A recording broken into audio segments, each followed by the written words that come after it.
여러분은 그 십자가를 볼 때 어떤 생각이 제일 먼저 드시나요? 십자가를 생각하거나, 이렇게 저희 교회에도 앞에 이렇게 올라오시면은 조그만 십자가가 하나 있는데, 십자가를 볼 때 어떤 생각이 딱 드시나요? 네. 제가 위키백과에서 십자가에 대해서 종교 용어 사전에서 찾기보다는 또 사람들은 어떻게 생각하는가 한번 보겠습니다. 위키백과 사전. 십자가형은 본래 아시리아, 페니키아, 페르시아 제국에서 사용하던 처형 방법이다. 이것을 로마 제국이 사용 방법 중 하나로 사용한 것이다. 하지만 로마 시민에게는 적용하지 않는 사용 방법. 로마 정치가 키케로는 십자가라는 단어 자체가 로마 시민에게는 그의 생각이나 눈, 귀에서조차도 아주 제거돼야 하는 것이다. 왜냐하면 단지 십자가형의 실제적인 집행뿐만 아니라 그것에 대한 언급마저도 로마 시민과 자유인에게는 합당치 않은 것이기 때문이다. 무슨 얘기인가요? 십자가 처형은 비천하고 비천한 자들에게만, 노예에게만, 종에게만 적용되는 처형 방법입니다. 그만큼 무시무시한 처형 방법이라는 거죠. 육체적 고통을 가장 오랫동안 가하게 하여 죽게 하는 형벌. 그러니까 로마 시민권자들은 그 형벌에 대해서 얘기조차 하지 말고 너무나 끔찍한 거다라고 정치가가 얘기할 정도입니다. 그래서 우리가 읽었던 34절에 보면요, 슬개탄 포도주를 이렇게 마시게 하려고 했잖아요. 그때 그 슬개탄 포도주는 고통을 덜어주게 하는 효과를 줍니다. 그래서 예수님은 몽롱한 상태에서 이 인류를 구원하는 사역을 수행하고 싶지 않으셨어요. 그래서 거부하십니다. 대단하시죠? 십자가형 육체의 고통뿐만이겠습니까? 그렇진 않죠, 그렇죠? 발가벗겨져서 인간적인 수치심과 조소의 대상이 되게 하는 아주 끔찍한 형벌이죠. 그러면서 이렇게 마무리하더라고요. 위키백과도 그렇게 사용하던 사형 틀이었지만 예수가 십자가형에 처해진 사건으로 인하여 그리스도의 대속적인 죽음을 생각해 하는 기독교의 유명한 상징이 되었다. 이렇게 세상이들도 이렇게 얘기합니다. 그런데 역시나 세상이들은 한쪽밖에 못 보네요. 좀 부족함을 느꼈습니다. 이게 뭐가 빠졌나요?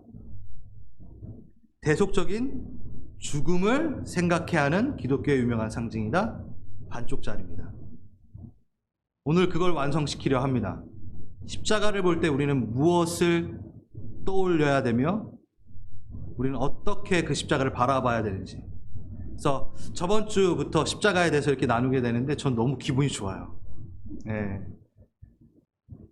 죽음의 상징, 수치의 상징, 조소가 있고 비천한 것들에 대한 상징, 십자가. 바로 기독교의 상징으로 사용했던. 그런데요, 여러분, 이 기독교의 상징으로 사용했던 게 바로 그렇게 상징으로 사용하진 않았어요. 3, 4세기. 그러니까 주님 돌아가시고 나서 3, 4세기 정도 돼서야 이제 그것을 상징으로 받아들입니다. 여러분, 지금으로 말하면 단두대, 전기 의자, 이렇게 사형 집행할 때 목매달아 이렇게 하는 끈, 한마디로 그런 것을 사용 도구 집행하는 그 도구를 상징으로 삼은 거예요. 여러분 어떠세요? 여러분 그냥 좀 더 실감 나게 생각한다면 전기 의자가 저희 공동체의 상징이라는 거예요. 단두대가 저희 교회의 저희 공동체의 상징이라는 거예요. 말이 됩니까? 기분 나쁘지 않나요, 여러분? 찜찜하지 않나요? 좀 더 멋있게 보이는 상징을 삼을 수 있었을 텐데, 이슬람처럼 초승달이라든가 아니면 우리 불교 연꽃 예쁘잖아요. 뭐 이런 걸로 하면 될 텐데. 십자가로 상징을 삼기 전에는요, 물고기, 방주, 비둘기 또 뭐가 있었죠? 이삭의 제단, 이삭을 바칠 때 제단 모양, 그리고 양, 이렇게 다양하게 기독교를 대표하는 상징으로 사용했었다고 합니다. 십자가 말고, 십자가 전에. 그런데 왜 하나님께서는 십자가의 표식을 우리 기독교의 상징으로 허락하셨을까요? 오늘 그 얘기를 좀 하려고 합니다. 재밌겠죠? 네. 여러분, 이 부분을 조금 얘기하고 가고 싶은데, 출애굽기 20장 4절에 보면요, 너를 위하여 새긴 우상을 만들지 말아라. 하늘에 있는 거나 땅에 있는 거나 땅 아래 물속에 있는 어떠한 형상도 만들지 말아라. 하나님께서 그렇게 말씀하셨습니다. 여러분 기억나시죠? 이집트에서 나올 때, 이집트에서는 정말 이 하나님께서 손으로 만드신 그런 것들, 해, 독수리 이런 것으로 우상을 삼았었어요. 그래서 주님께서 그런 것들로 삼지 말아라. 그걸 떠올리며 나를 떠올리지 말아라 얘기하십니다. 나는 그들이 아니다. 그것이 아니다. 그리고 새기지 말아라. 이게 얘기하십니다. 교회 역사 가운데 실제로 십자가를 우상과 같이 복을 비는 물건으로 숭배했던 시기도 있었습니다. 그걸 부인할 수 없어요. 지금도 여러분 공포영화 같은 거 보면 어떤가요? 뭐 이렇게 악한 게 나타나면 십자가를 꺼내 들고 막 이러잖아요. 그런 거 갖고 이제 구마 의식을 한다고 하기도 하고, 그 십자가 나무 그 조각에 효염이 있는 게 아닌데, 위험이 있는 게 아닌데 그것으로 그렇게 사용하는 모습을 보이죠. 맞습니다. 그건 절대 안 됩니다. 그런데 여러분, 자라보고 놀란 가슴 소뚜껑 보고 놀란다. 그런 것들 때문에 우리가 십자가를 보면서 저건 우상이야 라고 하시는 분 있나요 혹시? 예? 있으신가요? 혹시 누군가가 십자가 목걸이를 했어요. 우상을 목걸이에 달고 다니시는군요. 이러시는 분 있나요? 아니죠. 제가 압니다. 십자가에 대한 많은 논란이 있다라는 것. 종식시키고 싶습니까? 싶습니다. 저희 교회 안에서는 십자가는 상징일 뿐이고 우리는 그것을 우상으로 두기 위해 두지 않는다는 거예요. 죄송한 말씀이지만 땅에 있는 거나 아래에 있는 것으로 형상으로 만들지 말라 그랬잖아요. 우린 솔직히 비둘기가 더 위험해요. 그렇지 않나요? 상징입니다. 비둘기를 보면 뭐가 생각나나요, 여러분? 갈보리 채플이 우리 먼저 생각이 나요. 원래 성령님이 먼저 생각나야 되는데 갈보리 채플 사람들은 이게 갈보리 채플이 먼저 그 다음에 척 스미스 목사님 생각이 납니다. 그러면 우상입니다, 솔직히. 무슨 얘기인지 아시겠죠? 그거를 대하는 우리의 태도와 우리의 마음가짐에 따라 그 모든 것들이 달라질 수 있죠. 십자가를 우상같이 사용하자라고 얘기하는 게 절대 아니라는 것을 먼저 말씀을 드리고, 십자가는 도대체 무엇을 의미하고 있길래 기독교의 상징이 되었는가? 십자가는요, 예수님이 생각이 납니다. 그 십자가를 두고 복을 빌고 십자가만 있으면 아무 일도 없어 부적처럼 사용한다면 그게 문제죠. 누구? 그렇게 받아들이는 그 사람의 문제지 십자가의 문제는 아니라는 겁니다. 십자가는요, 우리 죄 때문에 죽으셨던 예수님을 생각나게 합니다. 그리고 예수님처럼 십자가를 지고 갈 수 있도록 신앙을 돕는데 상징으로 우리가 쓰인다는 거죠. 십자가를 보는 순간 우리의 태도가 달라진다는 겁니다. 그래서 바울은 내게는 우리 주 예수 그리스도의 십자가 외에는 결코 자랑할 게 없다라고 하면 십자가를 이야기합니다. 여러분, 기독교 내의 모든 상징물들은 예수님 이상이 될 수 없습니다. 자, 그래서 십자가, 한번 이 십자가의 용어부터 한번 좀 살펴보고 싶습니다. 십자가라는 단어, 누구든지 나를 따라오려거든 자기를 부인하고 자기 십자가를 지고 나를 따를 것이니라. 복음서마다 다 들어있는 아주 유명한 말씀이죠. 이 십자가라는 단어를 어떻게 번역을 했길래 십자가가 되었는지 좀 볼까요? 원래 헬라어로는요, 스타우로스, 나무라는 단어입니다. 그 헬라어 단어를 보게 된다면 그때 당시에 스타우로스 했을 때 사람들은 십자가를 떠올리지 않았다라는 거죠. 뭐죠? 나무. 위로 향한 막대기, 고든 기둥으로 그들은 인식하고 있었습니다. 그러니까 예수님께서 제자들에게 누구든지 나를 따라오려거든 자기를 부인하고 자기 십자가를 지고 나를 따를 것이다 라고 얘기하셨을 때 그 타이밍에 제자들이 만약에 정말 그 사형틀 십자가라고 생각했다면 그쪽까지 안 갔죠. 예, 마태복음 27장까지 저기 26장까지 안, 그 전에 다 도망갔을 거예요. 뭐? 죽으라고 나보고? 예, 다 도망갔을 거예요.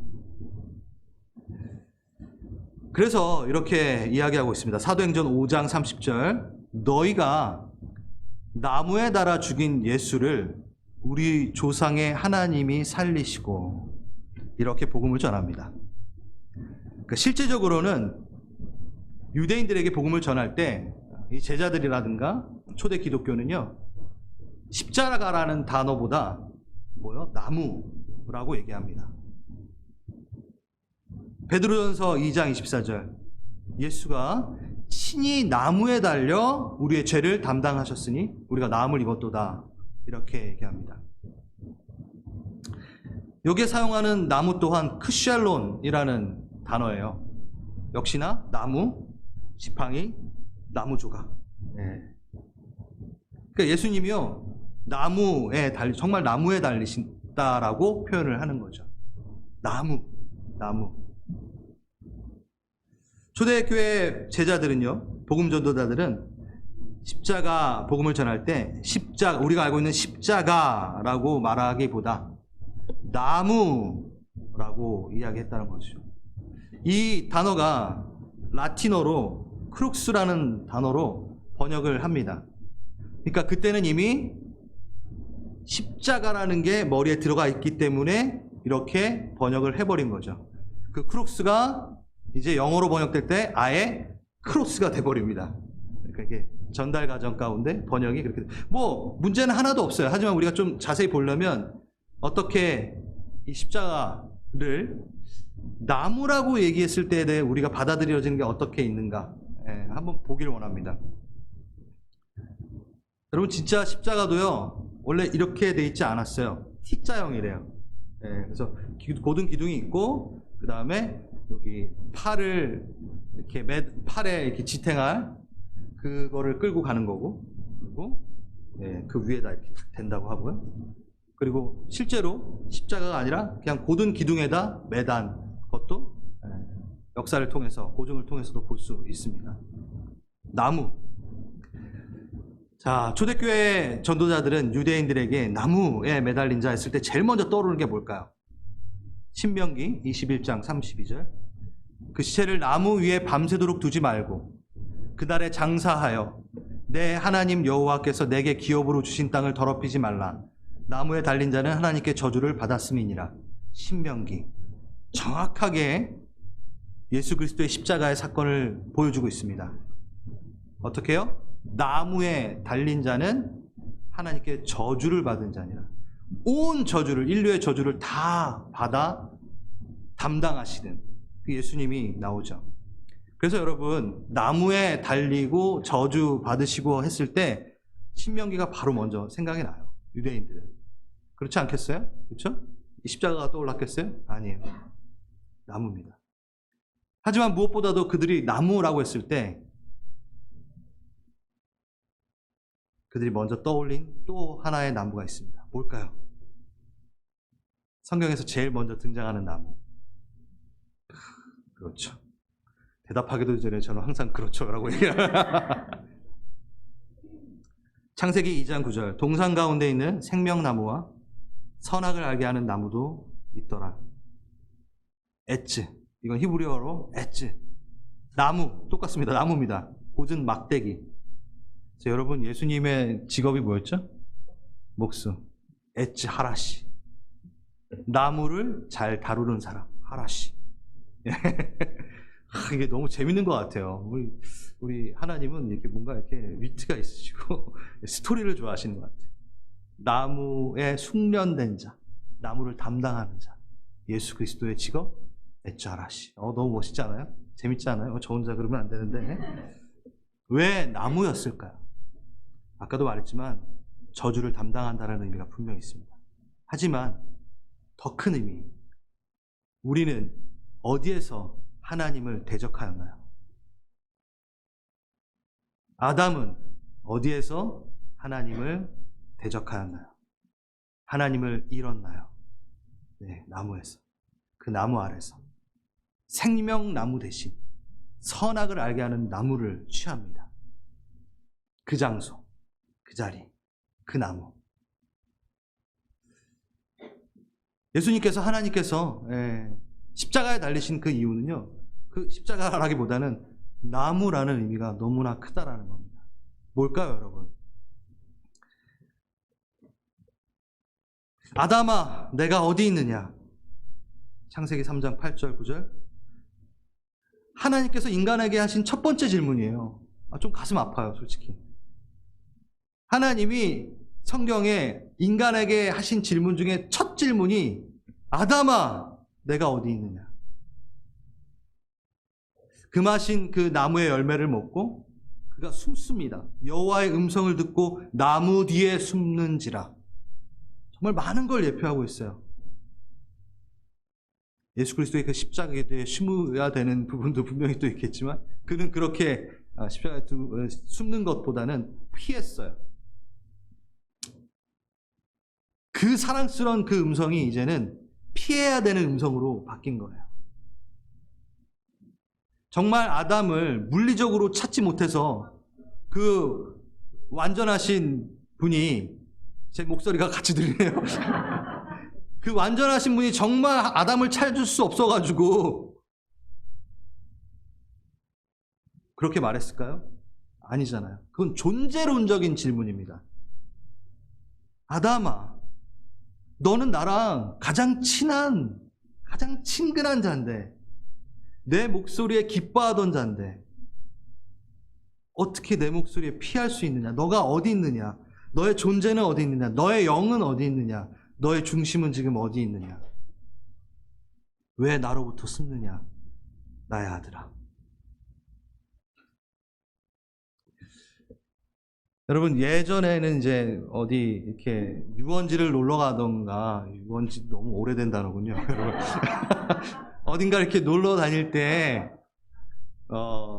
부모님들이 혹시 이렇게 사람이 많을 때, 엄마, 아빠 잃어버리면, 그렇죠.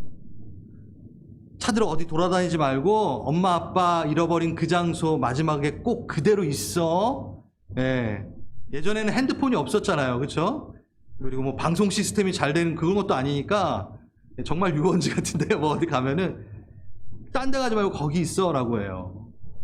왜일까요? 잃어버린 그 장소로 가면은 찾을 수 있기 때문입니다. 똑같습니다. 하나님은, 예수님은요, 나무에 달리시면서 우리에게 얘기하십니다. 내가 너를 나무에서 잃어버렸어. 내가 다시 나무에서 찾으리라. 내가 너를 다시 찾으리라. 너의 그 실패의 자리, 너의 그 연약함의 자리, 하나님을 떠난 자리에서 내가 와서 너를 찾으리라. 내가 너를 찾으리라.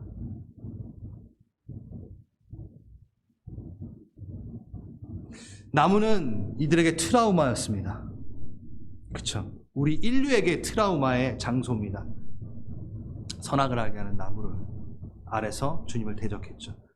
그런데 이제 그 트라우마를 없애시기 위해서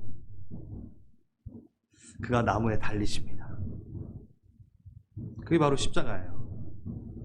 내가 너를 찾으리라. 내가 너를, 넌 떠났지만. 하지만 우리는 죄의 연약성을 아직도 갖고 있으면서 갈등을 하죠. 여전히 선악을 알게 하는 나무 앞에 머물러 세상의 정욕, 저번 주에 했잖아요. 그렇죠? 이생의 자랑, 안목의 정욕, 육신의 정욕, 우리가 십자가에 달리게 하는 아주 중요한 역할을 하는 죄악을 우리가 갖고 있다고. 빌라도 대제사장 욕하지 말고, 무리들 욕하지 말고 우리 안에 죄성을 바라보자고. 우리가 그 자리에 있었다고. 무지한 무리들이 십자가를 달리게 내어준 게 아니라 무지한 우리가 주를 십자가에 못 박게 했다고. 그겁니다. 그런데 여전히 우리는 십자가라는 나무를 붙들어야 되는데 계속해서 선악과 나무에 손을 대고 있을 수 있다는 거죠. 여러분, 십자가를 잡으려면 놔야 됩니다. 예전에 이런 예화 많이 들으셨을 거예요. 인도네시아에서 원숭이 잡는 법. 원숭이를 막 힘들게 잡는 게 아니라 어떻게? 조그만 유리통이라든가 어떤 통에다 원숭이가 원숭이 손이 겨우 들어갈 만큼의 구멍을 뚫어놓고 그 안에다 이렇게 열매를 집어넣는데요. 원숭이가 좋아하는 거. 그럼 원숭이가 와가지고 그거를 먹으려고 손을 집어넣어가지고 그 열매를 한 움큼 잡고 사람들이 오면은 놓고 도망가면 되는데 그걸 못 놓고 있대요. 그러니까 못 빠지니까 거기에 걸려가지고 잡힌대요. 이거 처음 들어보세요, 이 예화? 저희 교회에서 예화를 많이 안 쓰니까. 놔야 됩니다. 그래야 십자가 잡을 수 있어요. 근데 우리는 계속해서 그거 잡고 십자가도 잡을 수 있을 줄 압니다. 놔야 됩니다. 우린 매일 십자가를 붙들지 않는다면 우리는 선악을 알게 하는 나무 아래서 여전히 죄의 습성을 먹고 마시고 있을 수 있습니다. 한마디로 너무 쉽게 하나님을 신뢰하지 않는 자리, 두려워하지 않는 자리에 서게 되고, 우리는요 십자가 위에서 우리의 참된 열매 되신 예수 그리스도를 맛봐야 됩니다. 세상의 열매 말고 부활의 생명의 열매를 맛봐야 됩니다. 먹어야 됩니다. 자, 다시 기독교는 왜 죽음의 상징, 수치와 조소, 비천함의 상징 십자가를 기독교의 상징으로 사용했을까요? 두 번째입니다. 아주 간단합니다. 생명을 이야기하기 위해서 십자가를 기독교의 상징으로 씁니다. 뭐죠, 여러분? 생명을 얘기하기 위해서는 죽음을 얘기해야 돼요. 자, 배부름을 얘기하기 위해서 뭘 얘기할 줄 알아야 되죠? 배고픔이라는 걸 알아야지 배부름이라는 걸 이해합니다. 그렇죠? 웃음을 알려면 울음이라는 걸 알아야 되고, 기쁨이라는 걸 알기 위해서는 슬픔을 알아야 됩니다. 그래서 얘기가 돼요. 이와 마찬가지로 우리가 생명을 이해하기 위해서는 죽음이라는, 절망이라는 것에 대해서 진지하게 대면을 해야지만이 생명을 이해할 수 있습니다. 그것이 값진 거를 알게 됩니다. 최근에 우리 교회에 정말 사랑하는 우리 성도님을 하나님께로 돌려보냈습니다. 여러분 어떠셨나요? 그 죽음 앞에서 우린 뭘 묵상할 수 있었나요? 소망, 절망이 아니라 생명, 영원한 생명을 우리는 같이 이야기했습니다. 그게 없다면 우리가 영원한 생명에 대해서 이야기 나누는 것이 쉽지 않습니다. 이해가 잘 안 됩니다. 마찬가지입니다. 그 죽음에 대한 진지한 대면 없이는요, 참된 생명에 대해서 얘기할 수 없다라는 거죠. 그래서 뭐 요즘에는 좀 저희 기독교의 많은 메시지가 많이 가벼워졌죠. 그렇죠? 잘 먹고 잘 살고 부하고 아프지 말자, 높이 올라가자. 솔직히 뭐 이렇게 설교하는 사람은 많이 없더라고요. 그러면 이제 탈락해야죠, 그런 사람들은. 죽음과 절망에 대한 진지한 대면은 피하고 십자가를 얘기할 수 없습니다. 그렇기 때문에 십자가, 그 죽음의 상징이 우리에게는 어떻게 해요? 기독교의 상징으로 이야기 될 수 있는, 생명의 상징으로 옮겨가는 이야기의 출발이 되는 거죠. 그래서 십자가입니다. 그래서 정말 재밌는 거, 정말 좋은 거, 여러분 죽음과 절망의 십자가 이야기를 제한다면, 스킵한다면 완전한 생명의 십자가 이야기, 부활 얘기를 제대로 할 수 없다라고 제가 말씀을 드렸죠. 그렇죠? 그래서 더더욱 생명을 말할 수 있는 종교는 기독교밖에 없습니다. 좋지 않나요? 생명을 말할 수 있는, 제대로 말할 수 있는 종교는 기독교밖에 없어요. 왜? 죽음을 다루기 때문입니다. 수치를 다루기 때문입니다. 절망을 다루기 때문에 무서워하지 않아요. 그걸 다루는데. 생명이 있으니까. 왜냐하면 다른 종교는 십자가가 없어요. 십자가 없어요. 다른 종교는. 거기 안 가요. 그들의 신은 십자가에 달리지 않았어요.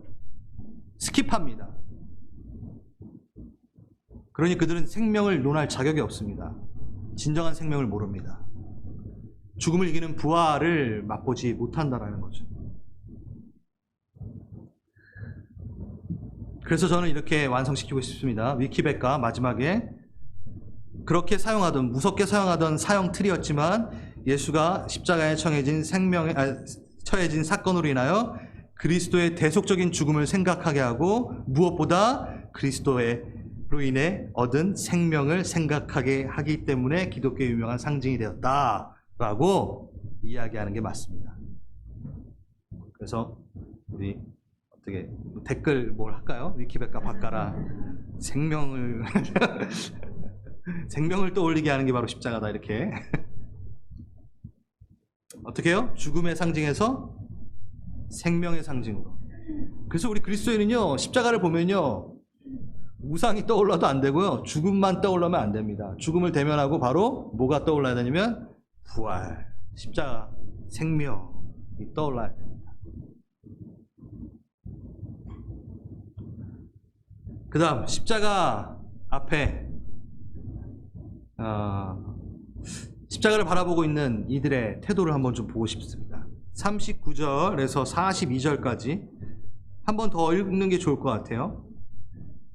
지나가는 자들은 자기 머리를 흔들며 예수를 모욕하여 이르되 성전을 헐고 사흘에 짓는 자여, 너가 만일 하나님의 아들이거든 자기를 구원하고 십자가에서 내려오라 하며 그와 같이 대제사장들과 서기관 장로들과 함께 희롱하여 이르되 그가 남은 구원하실 때 자기는 구원할 수 없도다. 그가 이스라엘의 왕이로다.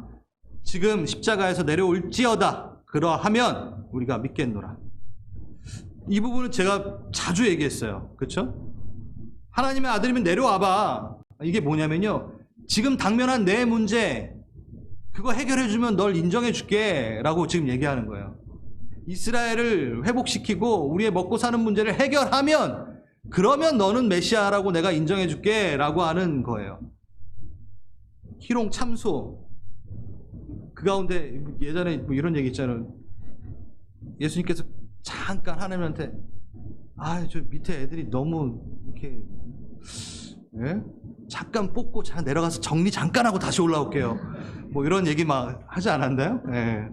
우리는 그렇게 하고 싶어 하잖아요. 그렇죠? 내 하나님이 어디 있느냐? 시편에서도 계속 얘기합니다. 내 하나님이 어디 있냐? 너 하나님이 어디 있길래 너는 그렇게 건강이 좋지 않으며 재물이 없으며 뭐 되는 일마다 하는 일마다 그렇게 잘 되는 일이 없으며 자녀들은 왜 그러며. 여러분 이 소리 여러분 들으시지 않나요? 왜 예수를 믿는데 해결이 안 돼? 너 하나님 어디 있는데? 맞습니다. 우리도 그 자리에 서서 하나님한테 그렇게 얘기하는 유혹이 있고요, 또 그것을 듣는 우리의 모습도 있습니다. 그래서 이게 해결이 안 되면요, 여기에 이렇게 묻혀 있으면요 더 큰 유혹에 빠집니다. 어떤 유혹? 오히려 힘든 일이나 안 좋은 일이 일어나면 건강, 뭐 가정의 불화들, 자녀들의 문제, 재정적인 문제들, 이것을 실패라고 생각하게 하는 마귀의 유혹이 있습니다. 잘 들어주세요. 힘들고 안 좋은 일이죠. 그렇죠? 그런 일이 일어날 때 이건 무조건 마귀의 일이야, 이건 실패야 라고 여기도록 만드는 마귀의 유혹이 있다라는 거죠.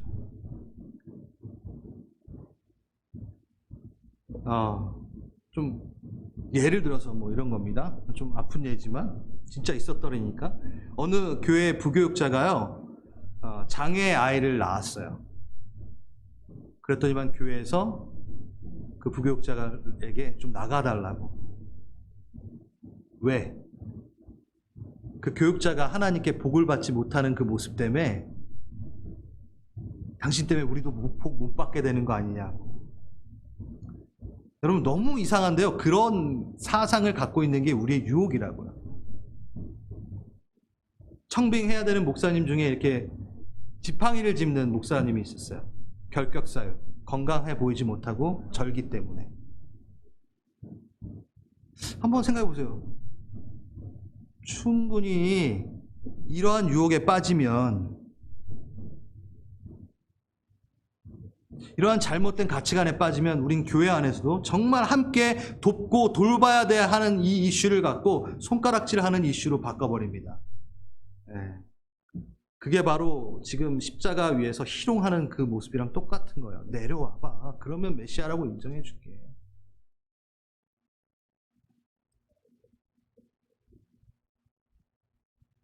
오늘날 교회가 이런 말에 속아서 가면을 다 써요. 그래서 아닌 것처럼 행동합니다. 그게 종교화가 되는 거예요. 나는 아픈데 그냥 괜찮은 거룩한 옷 입고 아무렇지도 않으냐. 그게 뭐가 되냐면 가식이 되고 그게 곧 위선이 됩니다. 여러분 무슨 아픈 일이 있거나 질병 가운데 있을 때 기도를 부탁할 때 제발 죄송해하지 마십시오. 왜 죄송합니까? 무슨 안 좋은 일이 일어났을 때 그것을 나누고 기도 부탁할 때 우리는 함께 울고 같이 기도할 겁니다. 그게 기독교예요. 그걸 부끄러워하면 안 돼요. 내가 뭐 잘못했으니까 이런 일이 일어나가지고 이걸 밝히면. 여러분 저 담임 목사로 그래도 감사하게도 세워주셨잖아요. 저 얼마나 결격사고가 많습니까? 제 첫째 딸, 장애 판정을 받은 우리 딸. 제가 복을 못 받는 건가요? 우린 대면해야 됩니다. 대면할 수 있어야 됩니다. 그래서 우리는 시편을 지금 하려고 합니다. 수요 강해 때 제가 갑자기 얘기를 하는 거는 여러분 시편에 150편이나 되는 그 시편 중에 장르가 있어요. 찬양시, 감사시, 애통하는 시, 지혜시 막 이렇게 있거든요. 그 중에 탄식시가 있어요. 그러니까 크게 나누는 거는 감사, 찬양, 탄식시 이렇게 세 개로 나눌 수 있어요. 자세하게 뭐 제왕시 이렇게 나눌 수도 있지만 그 장르에 따라 달라요. 여러분 시편은 찬양의 책입니다. 이 세 개 찬양, 감사, 탄식 중에 제일 많이 사용한 장르 3분의 1이나 차지하는 장르가 무슨 시일까요? 여러분은 수요예배 들으셨던 분이라는 거예요. 탄식시예요. 우리는 시편이 찬양만 있는 줄 알았잖아요. 탄식시가 있어요. 다 꺼내내는 거예요. 영혼의 해부학이라 그러잖아요. 시편을. 영혼의 거울이라 그러잖아요. 다 쏟아내는 겁니다. 시편에는요 조증시도 있습니다. 제가 이름 붙인 거예요. 막 찬양하다가 막 탄식하다가 다시 찬양하다가 정말 조증 걸린 사람처럼 다윗이 그래요. 다 토해내는 거예요. 주님밖에 없어요. 찬양하다가 이거 왜 이래요? 주님밖에 없네요. 왔다 갔다 왔다 갔다. 그게 우리입니다. 십자가는요 그거를 허용합니다. 십자가는요 아픔을 갖고 오라고 합니다. 절망을 갖고 오라고 합니다. 그거를 생명으로 바꿔내십니다. 할렐루야. 십자가 너무 좋죠. 재밌죠. 감사하죠.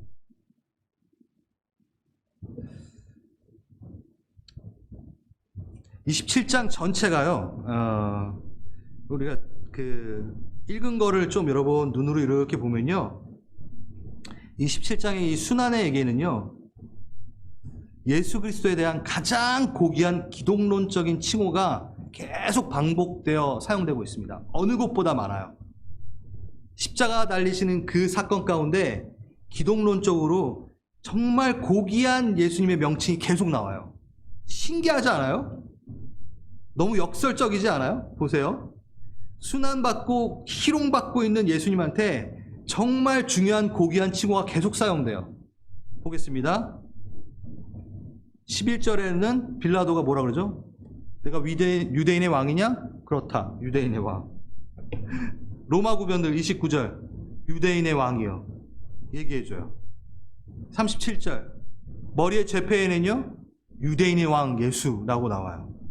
40절. 군중들이 하나님의 아들. 42절. 이스라엘의 왕. 43절. 하나님의 아들.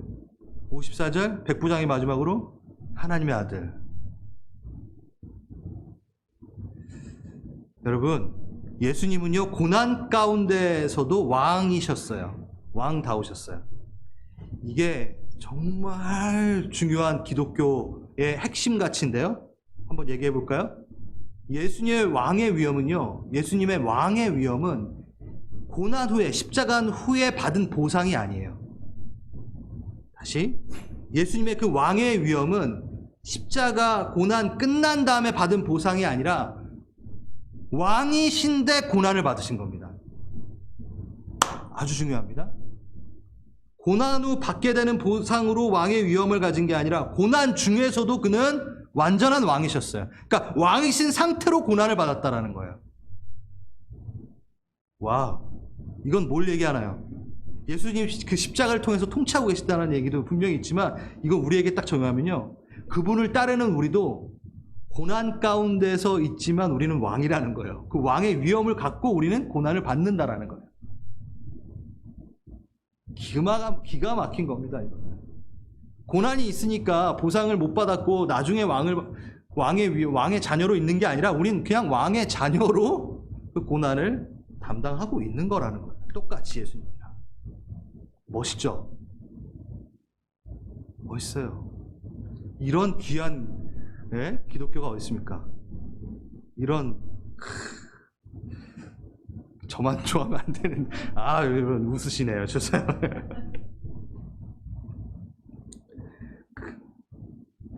우리는 십자가 위에서 그 유혹들에 흔들리는 존재가 아니라 넉넉히 이겨 십자가와 함께 왕의 자녀의 위엄을 보이는 자들입니다.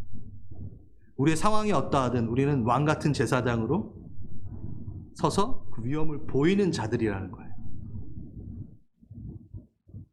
이 순환 이야기는 아주 중요한 것을 또 하나 이야기합니다. 이제 마지막으로 아주 제가 정말 중요하다고 생각하는 거 하나. 여러분, 아까 읽었던 그 고백들은요, 솔직히 예수님을 비난하고 조롱하는 뜻에서 말했던 거예요. 그쵸? 유대인의 왕이거든. 너가 메시아거든. 내려와.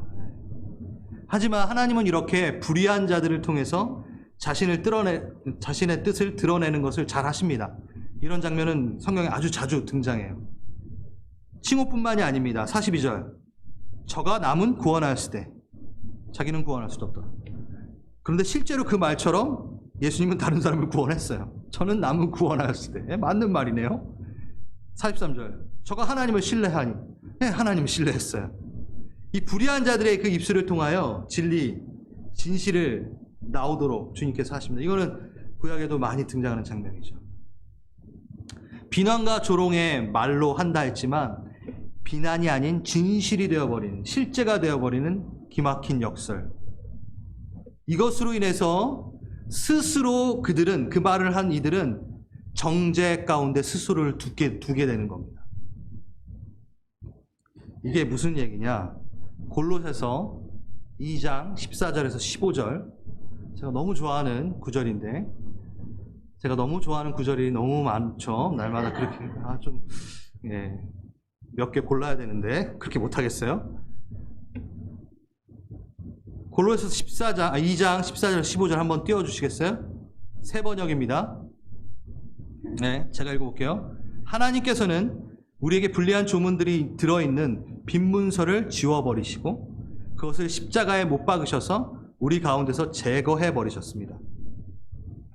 15절.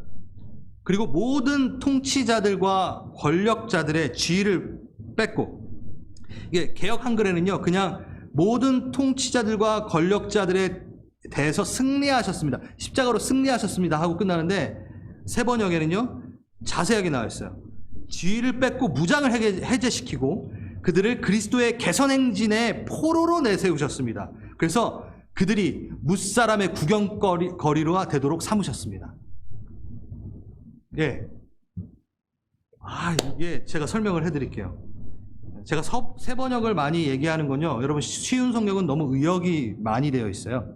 새 번역이 오히려 원어에 가깝게 잘 번역이 되어 있습니다. 그래서 제가 묵상 올리는 것도 일부러 새 번역을 쓰는 겁니다. 쉬운 성경이 쉽다 뭐 이렇게 잘 이해된다고 하시지만 그건 의역이 너무 많기 때문에 제대로 묵상하시려면 새 번역을 사용하시는 게 좋습니다.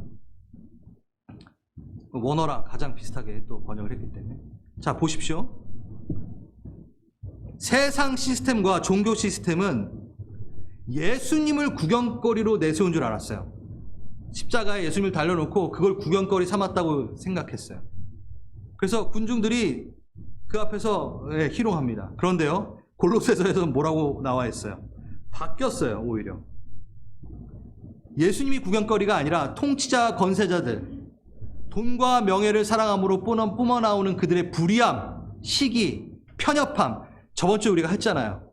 그들의 편협함이, 불의함이, 그의 시기가, 돈을 사랑함이 예수 그리스도를 못 받게 만드는 죄였죠. 그게 드러나는 거예요.